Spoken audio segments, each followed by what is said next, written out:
I'm Slender Man. Find my pages. Listen to my voice and you'll find the key. I'm Pro Jared and I cheated on my wife. I'm Slendy Tubby. Creepypastas are a dying breed. What was once a staple of internet horror has only become something people bring up ironically. I don't think there's a single person left who is still scared of Smile Dog or Jeff the Killer. It's weird to think that about a decade ago, the scariest things on the internet were a murderous teen with bleached skin or a tall faceless man wearing a suit that kidnaps children. Daily life of a YouTuber. I love kids, Charlie. I love kids. Pim, I would really not be screaming that at the top of your lungs. But in 2025, we have real horrors like Garten of Banban. Yeah. Internet horror is in a really bad place right now. We're gonna go down to parts and services, and I'm gonna shove a beak inside of you, and you are going to be able to talk better. Did you hate the idea that much? Don't get me wrong. I think the Mandela catalog is pretty cool, and FNAF VHS was okay at best. Mr. Kimura! Why did you make a series about children? 'Cause I like high school girls, that's why! When mascot horror is considered the pinnacle of scary on YouTube, you know you've lost a plot at one point. Honestly, I guess I'm a little hypocritical here because creepypastas were really never that scary in the first place, but at least they didn't try to appeal to children. It sucks because internet horror doesn't really care about creepy stories anymore. They'd rather just watch creepy videos, which most of the time just means slapping a VHS filter on top of some random videos and then flashing pictures or a missing poster. If it's not done right, it's really lazy and I'm tired of it.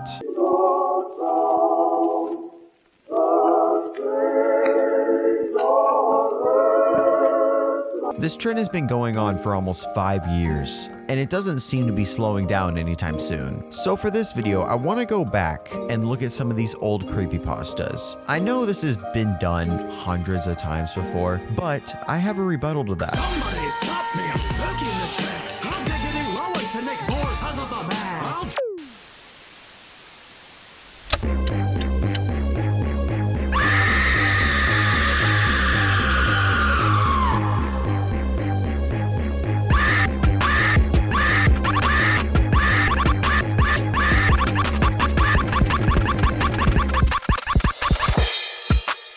As a kid, Ben Drowned haunted my every thought. One of the first games I actually ever beat was The Legend of Zelda Majora's Mask. About 3/4 through the game, you learn a song called the Elegy of Emptiness. Playing the song will summon a statue of whatever mask you're wearing at the time. Each mask in this game is infused with the soul of a character you may or may not have met. Putting on this mask will transform you into that side character. If you play the Elegy of Emptiness while not wearing a mask, it will summon this statue.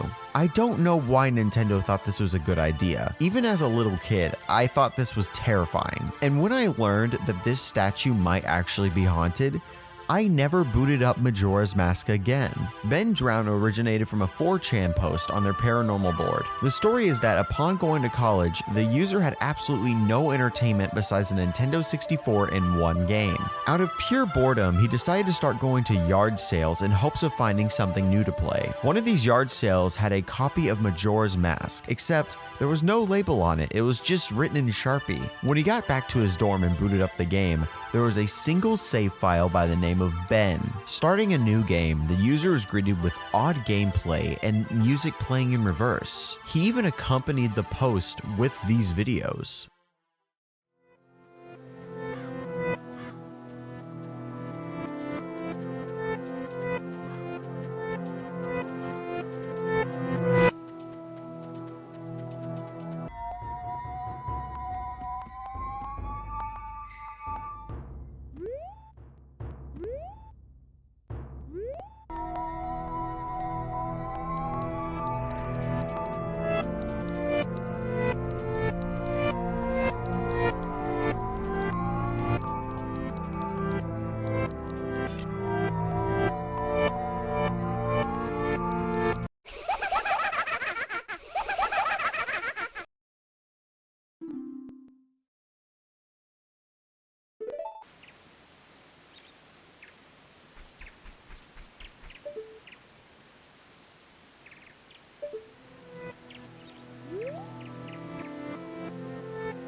After dying multiple times, eventually there was a new save file called Drowned. No, that's the work of a ghost. If the story had stopped there, it would have been one of the greatest creepypastas of all time. A haunted Majora's Mask cartridge that is tormenting its player with creepy imagery and instant death. But unfortunately, the story did continue, and it got way too long and convoluted. It turned into an ARG where Ben became some kind of computer virus, and it was harassing the narrator through just like spamming the Elegy of Emptiness picture on his desktop. It kind of completely killed the creepiness factor of this story. It is a decent story, but it's not scary. What really freaked me out was the imagery of the Elegy of Emptiness statue paired with the creepy music. I'm pretty sure editing this video right now, I am probably looking behind my shoulder constantly while looking at this image. Yeah, this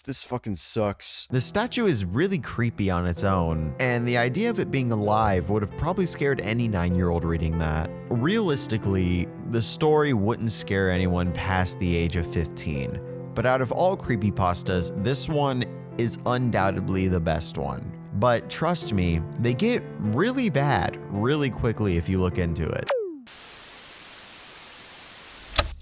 I'm Jeff the Killer! I'm Jeff the Killer! I'm Jeff the Killer! Watch out for me! I'll kill you!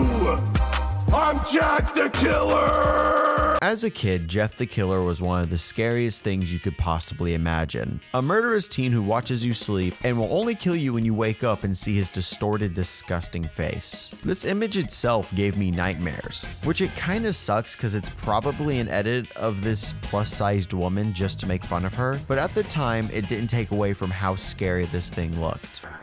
The story goes like this. How do I even start this? So there's this boy named Jeff, right? After moving into a new neighborhood, he started getting relentlessly bullied by the neighbors. After a lot of random violence for no reason, which is not really how kids act, Jeff's face got permanently bleached white after being set on fire, which isn't how that works. After this, Jeff went absolutely psychotic. He carved a permanent smile into his face and cut off his eyelids. He then later killed his entire family and became a statewide serial killer that is yet to be found.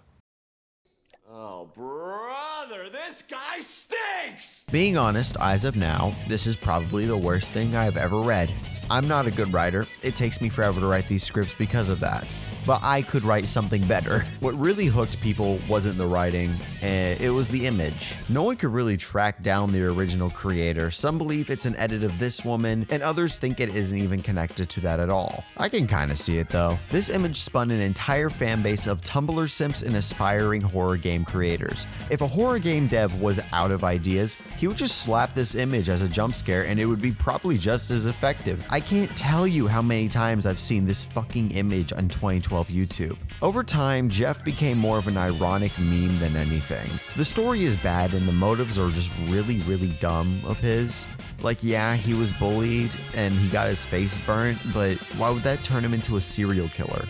And don't get me started on stuff like Jane the Killer. I don't want to really dwell on this for much longer. I don't like Jeff the Killer. I never liked the story. So let's move on to the next one.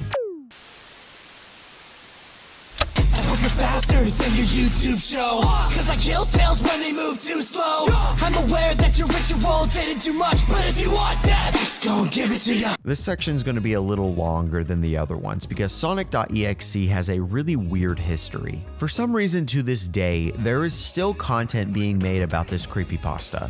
Even though the original story is worse than Jeff the Killer, it is utter dog shit. It somehow has an entire dedicated fan base for no reason, with sequels, fan art, Friday Night Funkin' mods. The fan base is still going strong.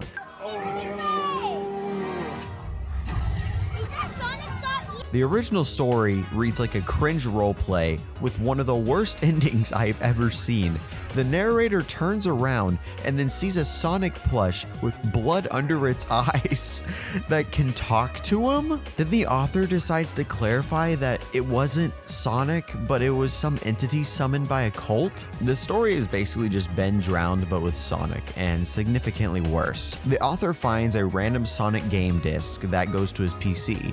He later plays it and, surprise, it's haunted. He sees Sonic killing all of his friends, and then Sonic tells him that he is God. That's pretty much the whole story. I just summarized an overly long creepypasta in 3 sentences. The main reason this blew up is because of the fan game that was created. Pretty much every Let's Player on YouTube played it at the time. But the story itself is so bad, it got removed from the creepypasta website and it was moved to the troll pasta section. That being said, the impact of this story should not be understated. Sonic.exe spawned an entire subgenre of horror games, the EXE genre. People are still making them. Even though this is probably the worst written creepypasta ever, Sonic.exe is probably the most influential to this day.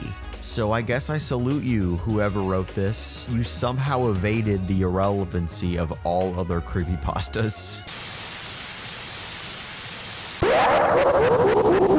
So, you might be asking, why did I make this video? Why go through the top 3 biggest creepypastas of all time when they haven't been relevant in almost a decade? Well, I want to ask, why aren't they popular anymore? Creepypastas were massive for a while. Seems like every day a new YouTuber was making a Let's Play of a creepypasta game. And honestly, I think that's part of its downfall. YouTubers, especially Let's Players, have always had a really young fan base.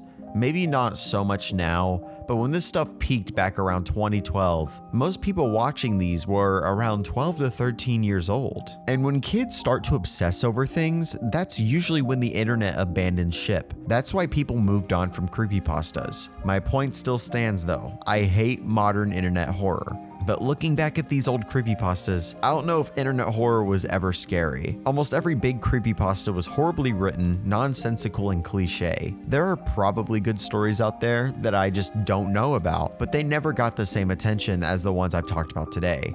And I think that's exactly why creepypastas died.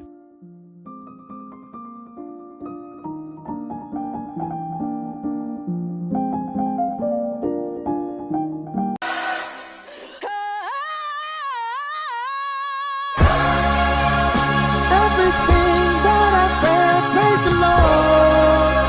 Worship Christ with the best of your portions. I know I won't